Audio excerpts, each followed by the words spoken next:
오늘 듣는 말씀을 통하여서 우리에게 또 양약이 되게 하셔서 세상에 나가서 하나님의 자녀다운 삶을 살게 하여 주시옵소서. 힘들고 어려운 이들이 소망을 갖게 하시고 답답한 마음에 시원함을 얻을 수 있는 축복과 은혜의 말씀 되게 하여 주시옵소서. 부족한 자를 십자가 뒤에 감추어 주옵시고 하나님의 살아 역사하신 말씀만 그대로 가감없이 선포되게 하여 주시옵소서. 예수님의 이름으로 감사 축복 기도합니다. 아멘. 자, 한번 따라해 봅시다. 가상의 믿음에서 실제의 믿음으로. 네, 가상의 믿음에서 실제의 믿음으로 가야 되겠습니다. 그동안의 믿음이 우리가 가상이었다라고 한번 가정을 해봅니다. 왜 가상이었다라고 가정을 하느냐? 이제 우리가 코로나 사태를 닥치면서 믿음을 가진 믿음의 실체들이 이렇게 드러나는 것을 우리가 볼 수 있습니다. 교회도 이제는 어떤 교회, 그전에는 외형적으로 크든지 작든지 그런 교회로 이렇게 겉으로 표출되었지만 이제는 그 몇 퍼센트가 모이고 그 교회가 끝까지 견뎌내느냐. 이제 가을이 되고 올 2020년도 연말쯤 되면 교회가 굉장히 많은 타격을 받게 될 것입니다. 물론 이건 세상말로 재수없는 소리가 아니라 정말 이 시대를 우리가 정확하게 볼 때 준비되어야 할 부분이고 또 우리에게 다가오는 현실 속에서 헤쳐나가야 될 부분인 것입니다. 저와 여러분, 이럴 때 든든한 교회는 바람이 불어도 지금 중국에도 홍수가 나고 우리나라 부산에서도 비가 많이 왔더만서도요, 든든한 건물은 남아 있습니다. 그러나 힘없는 건물은 쓰러져 나갈 수밖에 없습니다. 마지막 시대에 우리에게 하나님께서 주시는 명령은 무엇냐? 우리에게 끝까지 인내할 것과 믿음을 지킬 것입니다. 그리고 그리스도인으로서 온전한 가치를 가질 것을 말하고 있습니다. 이제 우리가 코로나 이전에 우리의 신앙생활이 예를 들어서 연습이었다면, 물론 그때도 전도도 하고 헌신도 하고 봉사도 하고 다 했습니다만 그때는 그렇게 위급한 상황은 아니었습니다. 조금 못해도, 조금 안 해도, 조금 예배 빠져도, 또 조금 더 열심을 해도 그 차이가 크게 나지 않았습니다. 그러나 지금은 어디 가서 전도할 수 없을 때입니다. 어디 가서 예배 드리기 힘든 때입니다. 기도가 멈춰져 있는 상태입니다. 이럴 때 누가 기도하고, 이럴 때일수록 때를 얻든지 못 얻든지 누가 전도하며, 이럴 때일수록 더 하나님 앞으로 다가가 하나님은 나의 편이시고 나의 우편에서 그늘이 되시며 하나님 안으로 들어가야 되겠다 하는 이 마음을 누가 갖고 있느냐, 이걸 하나님께서는 분명히 보고 계시고 그 결과를 통해서 우리는 영적인 전투에서 이기느냐 지느냐 남느냐 쓰러지느냐, 이것 우리가 결과로 볼 수 있는 것입니다. 저와 여러분 끝까지 남을 수 있기를 주님의 이름으로 축원을 드립니다. 적어도 우리 성광교회, 비록 작은 교회지만 하나님께서 이 교회를 크게 사용하시되 덩치만 큰 것이 아니라 영적으로 강성한 교회가 되어야 될 줄로 믿습니다. 한 사람이 1000을, 두 사람이 10,000을 감당할 수 있는 능력의 성도들 다 될 수 있기를 주님의 이름으로 축원을 드립니다. 이 세상 모든 물체는 다 그 물체, 생긴 것, 그리고 사물 가운데 다 자기 자신만의 고유의 메시지가 있다라고 한번 말할 수 있습니다. 왜 그러냐? 자, 꽃이 있습니다. 그러면 그 꽃을 통해서 우리에게 주는 어떤 메시지가 있습니다. 그래서 꽃을 보고, 아, 꽃이 참 아름답다. 꽃에서 향기가 참 좋네. 그 꽃이 주는, 나름대로 우리에게 주는 어떤 보이지 않는 언어가 있습니다. 꽃이 아니라 반대로 생각해서 쓰레기도 마찬가지입니다. 쓰레기도 우리에게 주는 어떤 나름대로 메시지가 있습니다. 그래서 쓰레기 나름대로, 꽃 나름대로 이 세상의 모든 것들, 물체 하나, 마이크가 됐던, 큰 건물이 됐던, 강물이 됐던, 바다가 됐던, 산이 됐던 우리에게 주시는 메시지가 있습니다. 그래서 그 메시지를 통해서 내가 어떤 그 정보를 받고, 또 그런 메시지는 우리가 뉴스라든지 또 우리가 대화를 한다든지 아니면 책을 본다든지 이런 것들도 우리에게 주시는 메시지입니다. 그런 메시지를 우리가 정보를 우리가 받아가지고 어떤 일이 일어났을 때 우리는 그 일들을 정보를 받은 것을 가지고 처리를 하죠. 예를 들어서 꽃이다 하면 꽃은 어떠냐? 꽃에서는 향기가 나지. 이거 향기가 없네? 아, 좋아하구나. 이런 모든 것들을 분석할 수 있는 힘이 생깁니다. 그것은 그 물건과 그 사물의 가치에서 주는 메시지를 정보로 우리가 받기 때문에 그렇습니다. 사람에게도 우리 행동을 통하여서 메시지가 나타나기도 합니다. 어떤 사람은 눈빛으로도 메시지가 나갑니다. 어떤 사람은 행동으로도 메시지가 나타납니다. 그러면 우리가 이 땅에서 가장 강력한 메시지가 나타나는 것은 무엇입니까? 두말할 것도 없이 복음이죠. 복음은 생명을 갖고 있기 때문에, 우리에게 재생할 수 있는 생명을 줄 수 있기 때문에 가장 우리에게 강력한 메시지를 주는 것입니다. 그 강력한 생명의 메시지가 어디에서 나오냐? 바로 교회를 통해서 나오는 것입니다. 그러니까 교회에서 강력한 생명의 메시지가 나가지 못하면 그 교회는 가치가 떨어지고, 그 교회를 통해서 메시지를 얻지 못함으로 말미암아서 아무런 정보도 없고 아무런 유익도 없기 때문에 교회는 한편에 젖혀져 있는, 그죠? 아무 사람도 의식하지 못하는 하나의 그냥 건물이 돼버리고 마는 것입니다. 저와 여러분도 마찬가지입니다. 저와 여러분은 어떤 메시지를 내야 됩니까? 우리 한번 성경을 보죠. 마태복음 5장 13절 14절을 한번 우리 다 같이 한 목소리를 봅니다. 시작. 너희는 세상의 소금이니 소금이 만일 그 맛을 잃으면 무엇으로 짜게 하리요? 후에는 아무 쓸데 없어 다만 밖에 버리고 사람에게 밟힐 뿐이니라. 14절. 너희는 세상의 빛이라. 산 위에 있는 동네가 숨기우지 못할 것이요. 아멘. 우리 그리스도인들은 어떤 메시지를 낼 수 있어야 되느냐? 우리 그리스도인들의 생활 가운데, 말 가운데, 어떤 모든 일의 처리 가운데 소금이요 빛이요, 이것이 우리들 속에서 드러내야 된다는 것입니다. 그 세상 사람들이 볼 때 교인들을 보면, 저 사람들은 소금의 역할을 감당하는구나, 저 사람들은 빛의 역할을 감당하는구나, 이것이 우리들에게 보여질 수 있어야 되는 것이죠. 그래서 사람들이 볼 때 교회나 또 성도들이나 강력한 어떤 것들이 보여져야 된다라는 것을 말씀을 드리는 것입니다. 하지만 지금 이때 그리스도인들이 어떻습니까? 자, 다시 한번 전으로 들어가서, 지금 코로나 사태 때문에 세상이 너무나 힘들고 어렵다고 말합니다. 그럴 때는 사람들이 그 어떤 상태에서 준 메시지를 가지고 내가 그 정보를 통해서 지금 어떻게 해야 될 것을 생각합니다. 그래서 뉴스를 듣고 사람들의 말을 듣고 자기가 가진 정보를 통해서 지금 이 시대를 어떻게 살아야 될 것을 사람들은 지금 계속해서 노력하고 애쓰고 처리 방안에 대해서 우왕좌왕까지 하고 있습니다. 이럴 때 우리 그리스도인은 어떻게 해야 되는가? 또 세상 사람들은 교회에 대해서 어떤 영향력을 갖고 그들이 교회로 올 수 있는 길을 열어줄 수 있는가? 이것이 우리에게 오늘 주신 우리에게 문제고 우리가 해야 될 일인 것입니다. 하지만 그리스도인들의 지금 모습을 볼 때 방금 마태복음 5장 13절과 14절을 보듯이 소금과 빛의 역할을 감당하지 못했다는 것이죠. 즉 다시 말해서 온전한 변화된 성도의 모습을 비춰주지 못했고, 지금 이 시대의 그리스도인들이 가지고 있는 것이라는 성경의 지식이요, 그리고 도덕적으로 좀 괜찮은 부분이요, 윤리적으로 좀 나은 부분, 이 외에는 커다란 어떤 영향력을 발휘할 수가 없다는 것입니다. 늘 말씀을 드리지만 도덕과 윤리와 철학에 대해서 또 성경 말씀을 아는 것에 대하여서 세상 사람들과 견주어 볼 때 조금 더 알고 있다 할지라도 도덕이나 윤리적인 부분에 볼 때 세상 사람들과 떨어지는 사람들도 얼마나 많은지 모릅니다. 세상에 나가서 지금 가장 욕먹는 게 무엇입니까? 교회와 성도라고 다들 말하고 있어요. 왜 그렇습니까? 성도로서의 가치, 빛과 소금의 역할을 감당하지 못하기 때문에 그렇죠. 그러니까 세상 사람들은 교회를 어떻게 보느냐? 그냥 하나의 자기네들만의 그룹, 자기네들만의 딴 그룹으로 쳐버리지, 자기네들이 교회에 대해서 영향력을 갖고 성도들과 교제를 하고 성도들을 만남으로 말면서 자기가 어떤 정보나 그들이 주는 메시지를 받아서 자기의 정보로 집어넣으려고 하지 않는 데까지 이르렀단 말입니다.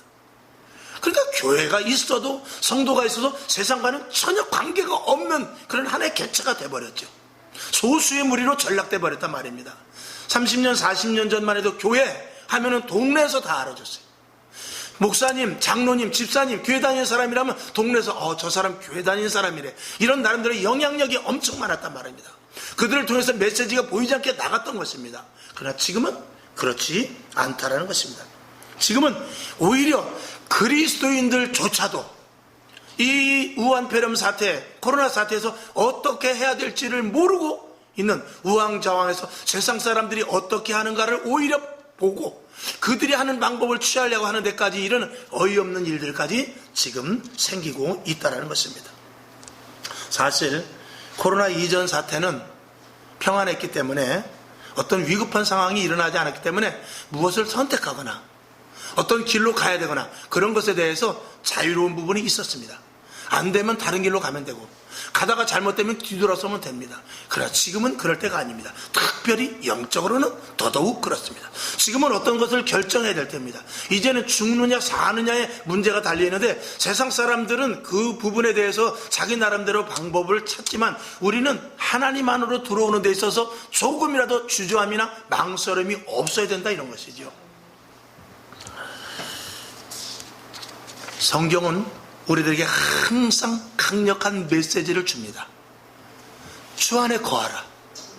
나는 포도나무여 너희는 가지다. 내가 내 안에 있다 말합니다. 그리고 내 안에 거할 것을 말하고 내가 너를 사랑하되 세상 끝날까지 너를 사랑하고 내가 너에게 새 생명을 주었고 영원한 천국에서 내가 먼저 기다리고 있겠다. 이렇게 성경은 우리들에게 끊임없이 메시지를 줍니다. 그럼에도 불구하고 그런 메시지를 듣는 우리가 세상에 나가서 사람들에게 그 영향력을 발휘하지 못하고 우리 교회 다녀야 돼. 예수 믿어야 돼. 영원한 하늘나라가 있어. 하나님이 우리와 함께 하신다고 그래서 이 세상은 있다가 없어질 소모품과 같은 존재야. 영원한 천국이 있을 뿐이야. 우리는 영생을 가진 영적인 존재야. 이런 것들에 대해서 제대로 발설을 하지 못했다는 것입니다. 또 거기에 준하는 말은 그렇게 했지만 말한 대로 우리가 생활을 하지 못했다, 이런 것입니다. 우리는 코로나 이전에 예배도 잘 드렸고 기도도 많이 했고 헌신 봉사도 끊임없이 했습니다. 그런데 이 코로나라는 사태 앞에서 왜 예배가 멈추고 왜 기도가 멈추고 왜 헌신과 봉사가 멈추게 되었습니까? 무엇 때문에? 코로나 사태 그것 때문에. 그걸 이길 수 있는 힘이 우리에게 없나요? 그것을 이길 수 있는 방법이 우리에게 없나요? 그것이 그렇게 두려운 존재입니까? 우리는 6.25 전쟁 때도 살아났습니다. 일제시대 때도 그 36년사를 디디고 일어났습니다. 그 전쟁의 포화 가운데 주먹밥도 아닌 정말 보리밥 다 신 것을 먹으면서 살아왔어요. 그때 질병은 생각지도 않을 때입니다. 그러나 지금은 얼마든지 이길 수 있고 지금은 마스크도 있고 약도 좋고 병원도 옆에 있고 얼마든지 혹시 내가 그런 질병에 걸린다 할지라도 대처할 수 있는 방법이 얼마든지 있다, 이런 것입니다. 그럼에도 불구하고 우리는 주 안으로 들어올 수 있도록 믿음과 신앙 그리고 얼마든지 선포된 말씀을 우리가 가지고 있다, 이런 것이죠. 그러니 저와 여러분, 믿는 자들이 우왕좌왕할 때 세상 사람들은 지금까지 우리를 보아왔던 것에 대해서 더더욱 실망을 하지 않을까? 이것이 우려되는 말씀인 것입니다. 출석률이 형편없고 지금의 많은 사람들이 교회 자리에 있지 않은 그런 모습을 지금 오늘도 투영되고 있습니다. 여러분, 그들이 다 어디로 갔습니까? 무엇을 하고 있으며 무슨 생각을 하고 있겠습니까? 물론 부득이한 상황도 있습니다. 한 권사님은 저항력이 너무 없어가지고 조금이라는 조금만 병에 노출되어도 세균에 노출돼도 저항력이 없기 때문에 큰일 나는 그런 분이 있습니다. 그런 분은 정말 조심해야죠. 그러나 그렇지 않고 정상적인 상태라면 우리는 이길 수 있는 힘을 하나님께서 주시고 또 우리 스스로 조심하면 될 줄로 믿습니다. 자, 오늘 본문 다니엘을 한번 보죠. 다니엘 오늘 본문 읽은 말씀 중에서 보니까 여러분이 이 말씀은 잘 아시기 때문에 구체적으로 말씀을 드리지 않습니다만 결론으로 말씀을 드릴 때 다리오 왕과 그 방백들이 모의로 인하여서 30일 동안만 다리오 왕에게만 구하고, 즉 다리오 왕에게만 절하고 섬기고 그에게만 기도하고 다른 모든 이방신이라든지 다른 모든 것들은 다 멈출 것을 금령으로 발표하게 됩니다. 그래서 너희들이 어떤 신을 믿었든지 집에서 어떤 우상을 모시고 있든지 그런 것들을 우선 한 달 동안만 멈춰라. 이건 다니엘과 방백들에 의한 다리오 왕과 방백들에 의한 그 다리오 왕을 더욱더 높이기 위한 하나의 포장은 그런 방법이었습니다. 그런 나름대로 계획이었지만 실질적으로 그 안에 내면의 계획은 그것이 아니라 다니엘을 비롯해서 유대인들을 죽이고자 하는 계획이었죠. 그러니까 우리는 이 세상을 볼 때 표면과 이면을 잘 봐야 됩니다.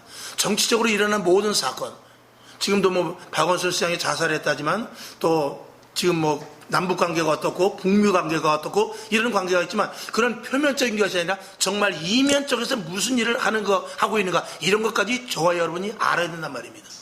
다리오 왕과 그 방백들은 다리오 왕을 한 달 동안만 오직 다리오 왕에게 집중을 시킵니다.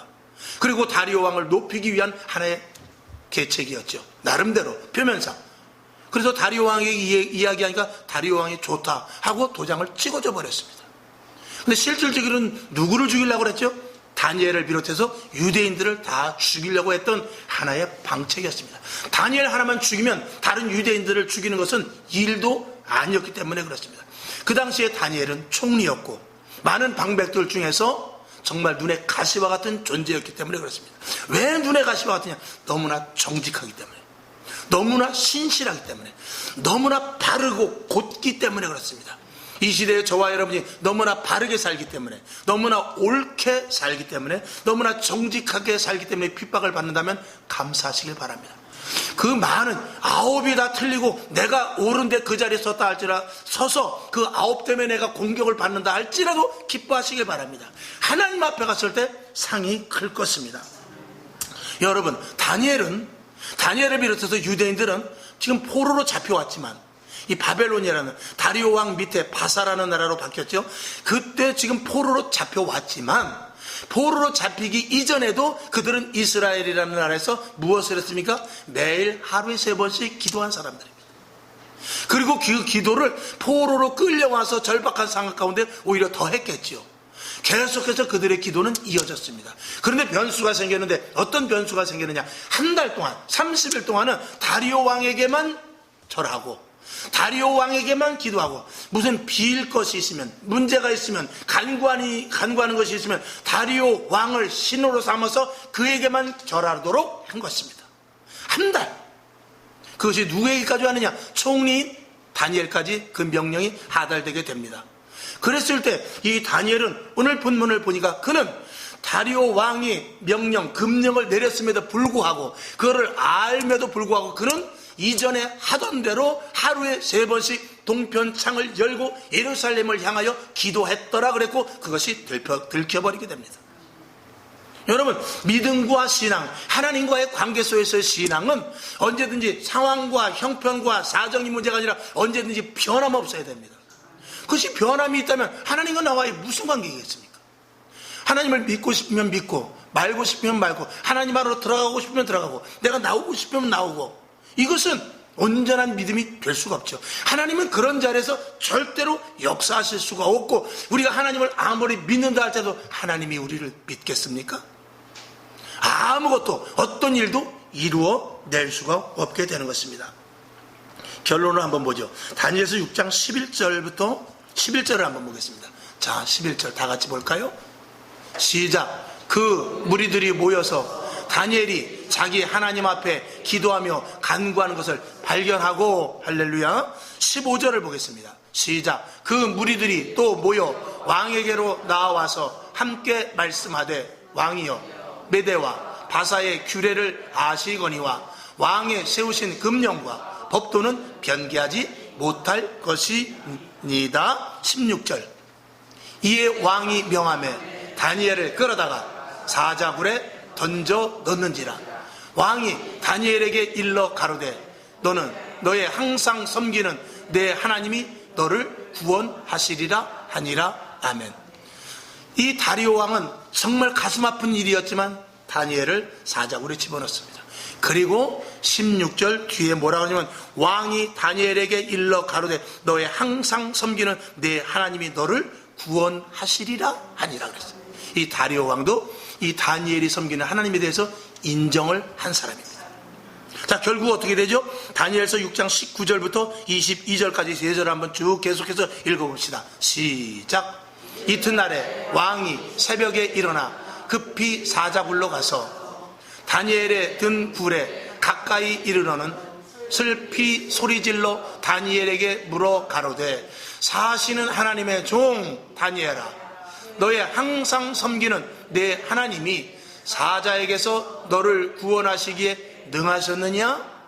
다니엘이 왕에게 고하되 왕이여 원컨대 왕은 만세수를 하옵소서. 22절. 나의 하나님이 이미 그 천사를 보내어 사자들의 입을 봉하셨으므로 사자들이 나를 상해치 아니하였사오니 이는 나의 무죄함이 그 앞에 명백함이오며 또 왕이여 나는 왕의 앞에도 해를 끼치지 아니하였나이다. 아멘. 오늘 22절 보면은 사자들이 나를 상하지 아니하였사오니 이는 나의 무죄함이 그 앞에 명백하기 때문에 그렇다. 나는 죄가 없는 자이고 하나님 앞에 바로 섰다 이것입니다. 그리고 왕 앞에도 내가 잘못한 것이 없습니다 라고 떳떳하게 말하고 있는 것입니다. 여러분, 오늘 이 말씀 속에서 다니엘의 메시지가 무엇입니까? 다니엘의 메시지는 바로 오늘 하나님을 어떤 상황과 환경 가운데에서도 하나님 믿는 것을 드러낼 수 있는 것이 오늘 다니엘의 메시지인 것입니다. 오늘 이 시대에 무한폐렴 코로나 사태 때문에 모두가 힘들어합니다. 그리스도인들이 눈에 보이질 않을 정도입니다. 교회가 눈에 보이질 않을 정도입니다. 이럴 때 누가 하나님을 믿는 자로서 그리스도인으로서 메시지를 낼 수 있겠습니까? 어떤 교회는 어떻더라, 어떤 성도는 어떻더라 하면서 구설수에 오르내리는 것들이 그것이 예배를 폐하고 교회를 가지 아니하고 축소시키면서 기도하지 아니하고 하는 이런 메시지를 낸다면 우리는 그리스도인으로서 하나님 앞에 부끄럽겠지만 그럼에도 불구하고 지혜롭게 예배를 드리고 그럼에도 불구하고 시간별로 모여서 기도하고 그럼에도 불구하고 1대1로 접근해서 비록 마스크는 썼다 할지라도 계속해서 전도하고 그럼에도 불구하고 교회에 나와서 보이지 않게 헌신하고 봉사한다면 이것이 오늘 우리 그리스도인들에게 메시지가 되는 줄로 믿습니다. 오늘 누구를 찾습니까? 이런 이들을 찾고 있다 이런 것입니다. 이 시대에 이제는 전쟁이 다가온 시대입니다. 군인이 훈련을 받다가 비상벨이 울렸습니다. 전쟁이 났다. 비상나팔이 불립니다. 그러면 그때는 훈련이 멈춰집니다. 그때는 연습이 멈춰집니다. 그때는 실전으로 가야 됩니다. 그동안 연습을 덜 했어도 할 수 없어요. 그동안 연습량이 부족해서도 할 수 없고 훈련하다가 중간이라도 할 수 없지 바로 총을 들고 훈련을 배운 만큼 가지고 나가서 적진에 가서 싸워야 되는데 그때는 한치의 오차도 없습니다. 잘못 쏘면 총알을 다시 주는 것이 아니라 잘못 쏘면 이제 내가 죽는 사태에 이렇습니다. 그동안 열심히 배운 이들은 나가서 싸워서 적진과 싸워 이길 것이고 그동안 훈련을 게을리했던 자들은 나가서 질 수밖에 없을 것입니다. 여러분, 그렇기 때문에 이전의 신앙이 중요합니다. 여러분, 날마다 왜 평안할 때 기도하라고 합니까? 왜 날마다 평안할 때 예배 빠지지 말라고 합니까? 왜 날마다 평안할 때 헌신하십시오 봉사하십시오 말합니까? 언제 어떻게 전시의 상태가 올지 모르는 오늘과 같은 사태가 올지 모르기 때문에 그런 것입니다. 그동안 나태했던 이들 다 어디 갔습니까? 그동안 열심히 있던 자들과 평안이 이렇게 확연히 구별되지 않습니까? 여러분, 요셉 시대에 바로의 나라에 7년 동안 풍년이 들었어요. 모두가 들 먹고 마시고 띵까띵까 잘 놀았습니다. 그러나 7년의 풍년이 지난 후에 흉년이 다가오기 시작하는데 1년, 2년도 채 가지 않아서 많은 백성들이 자기의 모든 전투를 다 팔아버리게 됩니다. 그때 곳간에, 그때 요셉이 정한 곳간에만 계속해서 그득 차게 되는 것입니다. 여러분, 우리가 얼마나 그동안 평안했습니까? 저도 그런 생각을 했어요. 정말 나는 편한 시대에 태어났다. 우리 부모 세대만 해도 힘들었는데 우리 자식 세대도 힘들을지 모르는데 나는 정말 평안한 시대에 살아왔다 라고 생각하면서 저도 나름대로 즐기면서 인생을 산 부분이 없지 않아 있습니다.